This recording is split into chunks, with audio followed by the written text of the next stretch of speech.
أعوذ بالله من الشيطان الرجيم. بسم الله الرحمن الرحيم. الحمد لله رب العالمين، والصلاة والسلام على رسول الله صلى الله عليه وسلم. en calmini bandiraɓe ɓe dental ar andu juluma fof no ɓe potiri. en juurimaɓe, en beltani mamaɓe ne kadi kamɓe kala.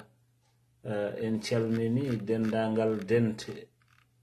ɗo yewtere nde wawi yahoyde hayso wona enen nawri juuɗe men. en juurimaɓe, en jafnimaɓe sababu wadde en ndeɗo windande ko ha jangodiren enen fof e nelaɗo o sallllahu alayhi wa sallama. nde wonde nelaɗo o sallllahu alayhi wa sallama ko deftere men nde eɗen poti jangude e makko diine men. kanko woni diine no jikkuji makko gonirno qur'ana, enenne ko e makko kocceten pratique mo poɗɗen wadde o. sabu so a haalanama nelaɗo o sallllahu alayhi wa sallama gurdam makko no wurduno, ko gollanno no gollirtuno, so tawi ko timtorgal jiilotoɗa, ñemtinorgal jiilotoɗa, a dañiɗo ñemtinɗa. ɗum noon mbawata wadde ɗum ko ma kalaneɗa nelaɗo o sallllahu alayhi wa sallam. eɗen jiiɗi rewde Allah noon, ndewren Allah yewtidde e nder meɗen mo ganduɗa ko jiɗaɗo to jomiraɗo towɗo o, mo ganduɗa ko ɓurɗo to jomiraɗo towɗo o dokkaɗo toon gueɗal. woni ko howo windere mo jimowo o wi e makko sayyidu rusuli qadruhu ma'lumu, ayna minhu lmasihu, ayna alkalimu, ayna nuhun wa ayna ibrahimu, kulluhum an maqamihi maftumu, fa alayhi salatu wattaslimu. ko howo windere o fodde makko ene anda e towal. so annabi Isa haalama a tawata yettaki nelaɗo o sallllahu alayhi wa sallama. so annabi Musa haalama tawa yettaki nelaɗo o sallllahu alayhi wa sallama. so annabi Nuhu haalama tawa heɓani nelaɗo o sallllahu alayhi wa sallama. annabi Ibrahima sehil Allah so haalama tawa yettaki nelaɗo o sallllahu alayhi wa sallama.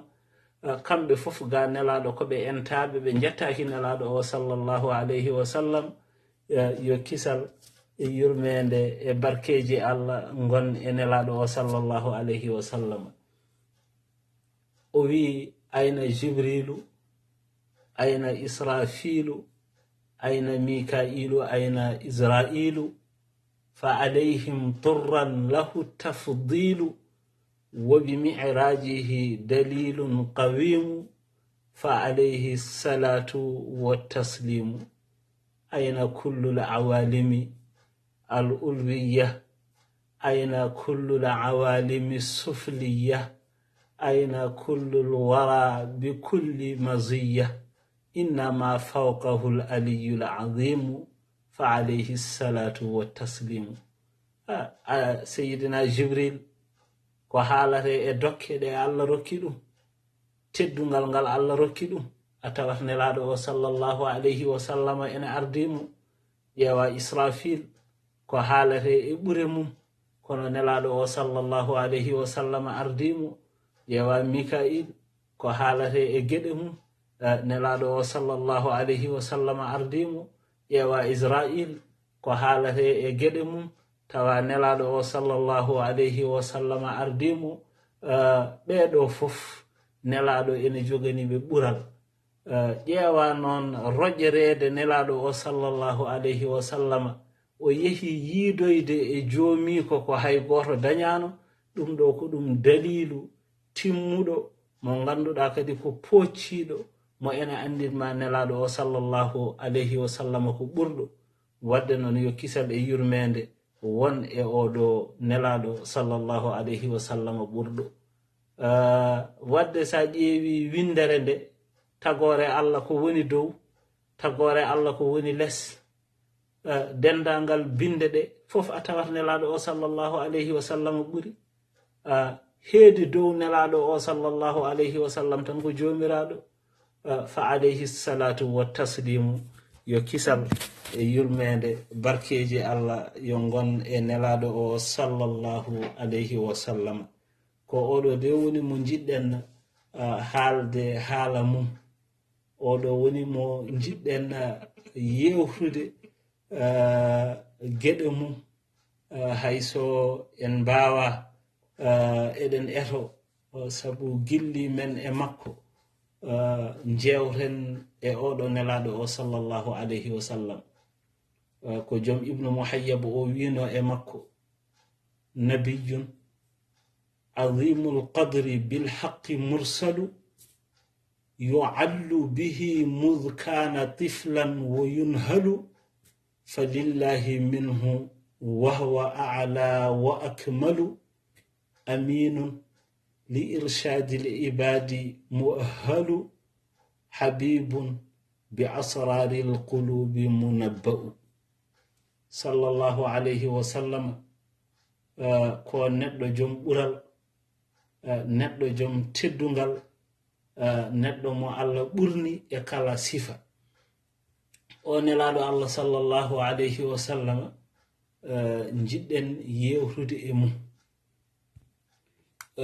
so tawi ko enen eɗen jewta nelaɗo o sallllahu alayhi wa sallam ɗo jaaɗen fof en gartata e deftere alhaji malik sy ono khilasu zahab hayso ko ciisi o kam garten e deftere makko caggal nde o yetti Allah jettugol Allah joɗgol o juuli e nelaɗo o sallllahu alayhi wa sallam en kaalino gila e hoore haala men hecci hanki jiɗɗen jangude ko nelaɗo o sallllahu alayhi wa sallam wona bindi ɗi jangirten noon nelaɗo o sallllahu alayhi wa sallam ene wawi tawa ɓe kalanten ɓe wona kañum en fof jiidata bindi ɗi walla pamdata ɗi kadi ɗo ko jiɗɗen wadde ko en jiɗata juuta ha ɓurta ronka heɗade wona ɗum wonno fandare men wadde so en ndewi e bindi hene ko barkinorade kono so en naati e mbundi yewtere nde hankadi ko maanaji coomiɗi e haala ɗi ɓurɗen yidde haalande yimɓe ɓe nde o wi alhamdulillahi dhil ijadi wal qidami mumiddina bi wujudil badri dhil qadami ثم الصلاة وتسليم يفوق على مسك ورند على ذي الفضل والقدم وآله المهتدين الخيرة الكرم المؤتمي سيرة المختار والقدم ما أرأد الرأد والورقاء تنحب من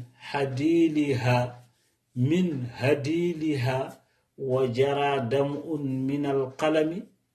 nde o yetti Allah o juuli e nelaɗo o sallllahu alayhi wa sallam ɗon ɗo pooli ene ñuñana coppi mum en ɗon ɗo digali ene ndigo ɗon ɗo kuɗi ene binda o yo kisal e yurmede won e nelaɗo o sallllahu alayhi wa sallam o rewni hen ko wa innahu id arada allahu nasha'atana abana min nurihi nuran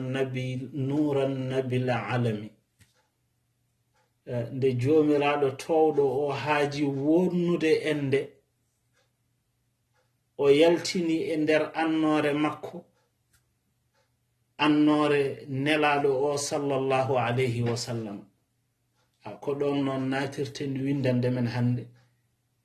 nde Allah haaji tagde nelaɗo o sallllahu alayhi wa sallam no tagiri nelaɗo o sallllahu alayhi wa sallam ko ko bindi gaddi hen ko ɗo woni ɗo puɗɗortoɗen windande men hande en dartintuɗo oɗo joni ƴettiren goɗɗo kaalen hen nde jomiraɗo towɗo o haaji tagande en nelaɗo o sallllahu alayhi wa sallam sifa tagore nelaɗo o sallllahu alayhi wa sallam ɗo nelaɗo o sallllahu alayhi wa sallam yaltina alhaji malik tongani en ɗum e jimol wo innahu id arada allahu nashaatana nde allah haaji fuɗɗude ende abana min nurihi nuran nabil alami e nder annore makko o yaltini hen annore annabi mo ganduɗa ko jommande o no nden annore yaltiri noon ha woni nelaɗo o sallllahu alayhi wa sallam ɗo jiɗɗen yewtude ma en gartu joni so allahu lamɗo o jaɓe